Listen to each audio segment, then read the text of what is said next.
Radhe Radhe, good morning, नमस्ते। नैना के blog में सभी का स्वागत है। तो आशा करते सब अच्छे होंगे, स्वस्थ होंगे, मस्त होंगे डेली की तरह अपने कामों में। अगर मेरे चैनल में नए हो तो चैनल को सब्सक्राइब जरूर करें, ताकि जब भी मेरा नया वीडियो आए तो सबसे सबसे पहले आपके पास आए। तो मैं आपको बता दूं कि सवेरे के बज रहे हैं 9, और मेरे जो पति देव हैं वो अब जाके सो के खड़े हुए हैं। और जब तक हमारे पतिदेव बिस्तर से नहीं खड़े होते, जब तक हमारा घर सेट ही नहीं होता, क्योंकि ये हालत हर घर में होती है, मेरे में ही नहीं। तो मैं आपके बता दूं, किसी के पति जो है कि जल्दी उठ जाते हैं, हर एक घर एक जैसा नहीं होता। किसी के घर में कोई रूल है, किसी के घर में कुछ रूल है। तो मैं आपको बता दूं कि मैं सवेरे खड़ी होती हूँ, वैसे तो मेरी आँख 4 बजे खुल जाती है, लेकिन ठंडी का मौसम है इसलिए मैं 5 बजे खड़ी होती हूँ।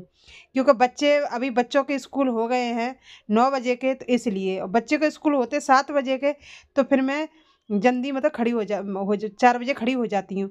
क्योंकि 4 बजे का खड़े का मतलब ये है कि आप 4 बजे खड़े होते हो, तो दूसरी बात ये है कि अपने घर की अच्छी तरह से साफ सफाई करो, झाड़ू लगाओ, पोछा लगाओ, और नीचे की जो गली है उसे भी साफ करो, जीना को धो।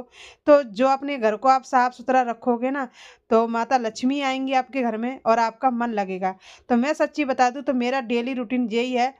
और जब से मैं दिल्ली में आई हूँ तो सब बोल रहे हैं मेरे से कि तुम कहते कितनी इतनी जल्दी क्यों जग जाते हो तुम, और ये कैसे कर पाते हो। सारे मेरे पड़ोसी, मतलब जो मेरी पड़ोसन है ना, वो मुझसे पूछती हैं कि बहन हमें भी वैसे कुछ बता दो, सो हम जल्दी जग जाएं। मैं बोला खुद अपने आदत डालो। दूसरी बात, मैं फ़ोन में अलार्म लगा के मतलब रखती हूँ। बाई चांस मेरी आँख कभी ना खुले, वैसे तो मेरी आँख खुल जाती है 4 बजे, और अगर ना खुलती तो मैं अलार्म लगा के सोती हूँ। लेकिन कभी कभी तो अलार्म से पहले ही मेरी आँख खुल जाती, तो मैं सोचूंगी अब फ़ोन देखूँ कितने बजे हैं, क्योंकि अलार्म लगाएंगे उसी टाइम को तो बजेगा। तो सभी पूछते कि तो इतनी जल्दी कैसे खड़े हो जाते हैं। तो देखो, मेरा गाँव का, जब मेरी शादी हुई थी तो मुझे खुद नहीं पता कि कैसे खड़े होते हैं। क्योंकि सवेरे शादी से पहले तो कुछ नहीं पता होता। जब मेरी शादी होके आई, तो जो मेरी सास थी वो मेरी सास 3 बजे जग जाती। फिर वहाँ भैंस थी गाँव में, भैंस गाय, और गाँव में तो सब 4 बजे 3 बजे जग जामे। तो फिर वो भी जगाए, तो इसलिए मुझे आदत पड़ गई। दूसरी बात, मेरे जो पिताजी थे वो पूजा पाठ करते थे मंदिर की, तो हमारे घर में भी खूब आदत थी। क्योंकि हमारे घर में मतलब जो भैंस वगैरह रखते हैं ना, तो उनकी सार, आप सार जानते होंगे, नहीं जानते तो समझ जाना। जो भैंस का घर होता है उसे सार बोलते हैं। तो वो मतलब है का गाँव से दूर थी, तो हमारे भैया और पिताजी करते थे जो भैंस की सानी वानी दूध निकालना। लेकिन मैं नहीं करती थी, हम घर में ही रहते थे क्योंकि काफ़ी दूर था। लेकिन जो भी मैंने काम किया है ससुराल जाके किया है, और शादी से पहले मैंने ऐसा कुछ नहीं किया कि भैंस की सानी लगाना, गोबर डालना, ऐसा कुछ नहीं किया। क्योंकि हमारा जो मतलब घेरा दूर था। और शादी के बाद किया है मैंने, जो गोबर करना, सानी लगाना, वो मैंने शादी के बाद सीखा। मेरी सास ने, नंद ने सिखाया मुझे। और दूध निकालना मैं शादी के बाद ही सीखी हूँ। जो काम मुझ पे शादी से पहले नहीं आते, वो शादी के बाद सीखी हूँ। लेकिन मेरी माँ ने एक बात कही थी कि बेटा कोई भी काम करना अच्छे से करना, अगर ना आए तो उस काम को पूरा करना। एक बार नहीं आएगा, 2 बार नहीं आएगा। अगर आप मतलब आप हिम्मत हार जाओगे तो काम नहीं हो पाएगा। कोई भी काम करो तुम, ऐसा कोई चीज़ हम जो कि हम पे नहीं हो रही। तो मेरी माँ ने एक ये चीज़ सिखाई थी, तो मुझे शादी के बाद अपनी माँ की बहुत याद आने लगी। और जो मेरी माँ ने जो मुझे सिखाया था, और जो मेरी माँ ने जो बोला था मेरे से, वो मुझे सारी बात मुझे याद आने लगी कि मेरी माँ ऐसे बोलती थी, घर को ऐसे सँभालती थी। तो वही बात मुझे याद रखते, फिर वही बात याद रख रख के मैं पूरा काम, रोती तो थी बहुत ज़्यादा, लेकिन उस काम को पूरा करती। क्योंकि मेरी माँ ने मुझे सिखाया था कि काम कहते हैं कि छोटा नहीं होता, कोई काम बड़ा नहीं होता। और कहते हैं कि हम थक गए, हम पे नहीं हो रहा, तो हम बता दें हम थकते नहीं हैं। और थक भी गए तो थोड़ा आराम कर लो, फिर दोबारा से अपने काम पे लग जाओ। क्योंकि इंसान से बड़ा काम नहीं है, अगर हम करेंगे तो ऐसा कोई काम नहीं है सो हम पे नहीं होगा। लेकिन मैंने अपने जीवन में, मैं अपनी बता दूं कि जितनी मेरी उम्र है, उम्र के हिसाब से मुश्किलें बहुत ज़्यादा देखी हैं।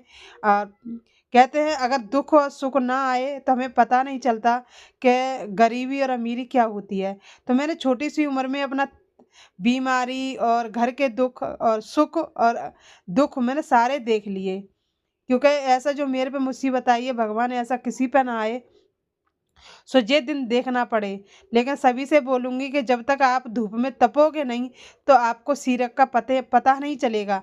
जब तक रोटी के बिना तरसोगे नहीं तब तक पता नहीं चलेगा कि रोटी का वैल्यू क्या है और रोटी का मतलब कितना बड़ा महत्व है। ऐसी हर एक चीज़ का होता है। लेकिन भगवान हमें दुख और सुख इसलिए देते हैं कि ताकि हमें पता चले कि दुख और सुख क्या होता है, गरीबी और अमीरी क्या होती है।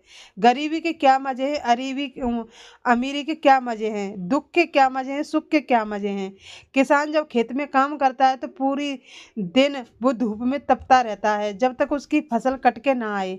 और फसल आ जाती है तो कहते हैं कि जब तक किसान 6 महीना तक इंतजार करता है, फसल को सींचता है, 6 महीना के बाद फसल आती है। तो किसान को भी 6 महीने के बाद मिलता है, लेकिन कन्नी का फल हाल नहीं मिलता। आप ध्यान रखना, आप कर्म करते जाना, फल भगवान देंगे।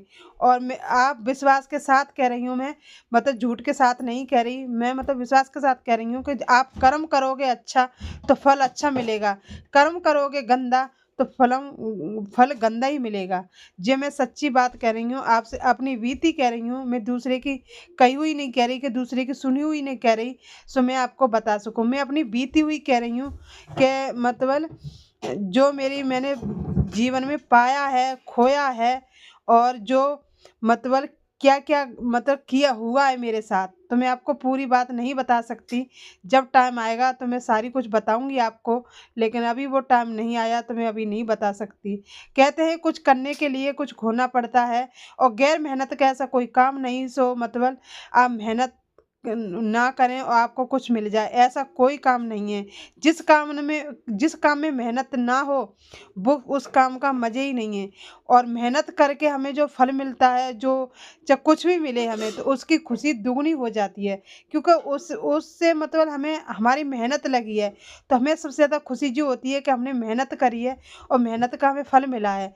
अगर हमें गैर मेहनत करे फल मिल जाए तो सच बता दें कि अंदर से आत्मा गवाही नहीं होती कि ऐसे कैसे हो गया, ऐसे कैसे हो गया। अगर हमें कोई बोले हमसे कि इतना पैसा तू ले ले, तो हम बोलेंगे भाई हम क्यों ले ले, जब हमारा है ही नहीं तो हम क्यों ले ले।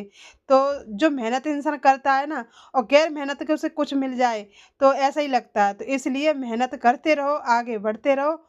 फल देने वाले भगवान हैं, हम तो सिर्फ कर्म करने वाले हैं।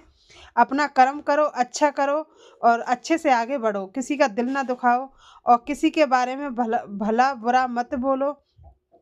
किसी को मतलब रोको मत, टोको मत। हाँ, गलत कोई कर रहा है तो बोल दो, अगर सही कर रहा है तो किसी के बारे में ज़्यादा मत बोला करो, क्योंकि अच्छा नहीं है। और दूसरी बात, आप किसी के घाव पर दवा नहीं लगा सकते तो नमक मत छिड़को, क्योंकि हर एक घर अलग अलग है, हर घर में दुख है सुख है। किसी के घर में आटा है चावल है नहीं है, किसी को नहीं पता चलता, लेकिन सब सबके बारे में बोल देते हैं। तो मिलती हूँ अगले ब्लॉग में, जब तक